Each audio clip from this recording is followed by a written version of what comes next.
আসসালামু আলাইকুম। সবাই কেমন আছেন? আশা করি সবাই ভালো আছেন। আমিও ভালো আছি আলহামদুলিল্লাহ।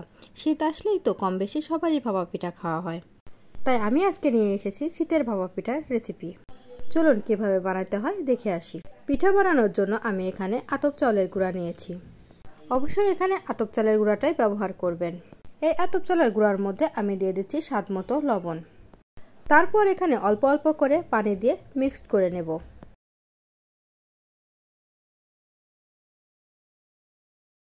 অল্প অল্প পানি দিয়ে একটি ঝরঝরে গোলা তৈরি করব। গোলাটা এমনভাবে তৈরি করতে হবে যাতে করে হাতে নিয়ে বোঝা যায় যে গোলাটা তৈরি হয়ে গেছে। মুঠ করলে মুঠ হয়ে যাবে, আবার ভেঙে দিলে ঝরঝরে হয়ে যাবে।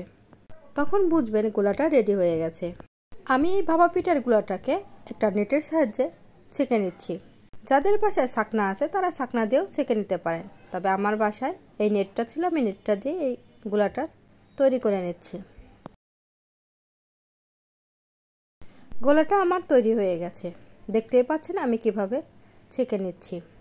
আর এই ভাপা পিঠা তৈরি করার জন্য আমাদের আর একটা উপকরণ লাগবে, সেটা হচ্ছে গুড় বা পাটারি, যে যেটাই বলেন। আমি এই পাটারিটিকে ছোট ছোট করে কেটে নিয়েছি।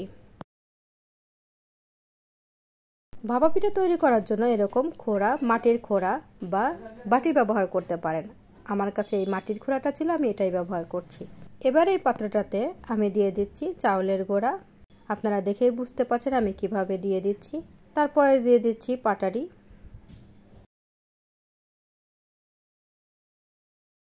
তার উপর দিয়ে দিচ্ছি আবার চাউলের গুঁড়া। এটা আলতো হাতে করবেন।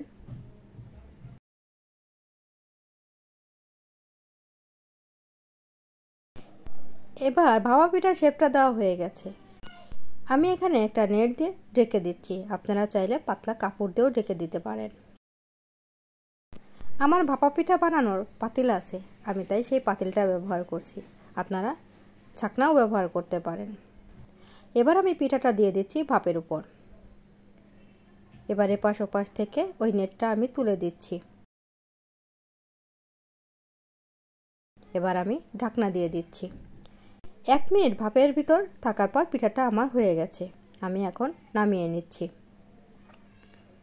দেখতেই পাচ্ছেন কেমন ভাপ উঠছে। এই ভাপা পিঠাটা শীতের সকালে খেতে অনেক মজা। ভাপা পিঠা বানানোর জন্য সময় খুবই কম লাগে, আপনারা চাইলে বাসায় ট্রাই করতে পারেন। আমার ভাপা পিঠা বানানো হয়ে গেছে। আমার এই রেসিপিটা কেমন লাগলো কমেন্টের মাধ্যমে আমাকে জানাবেন। যদি ভালো লেগে থাকে তাহলে লাইক, কমেন্ট, শেয়ার করে পাশে থাকবেন। সবাই ভালো থাকবেন, সুস্থ থাকবেন। আল্লাহ হাফেজ।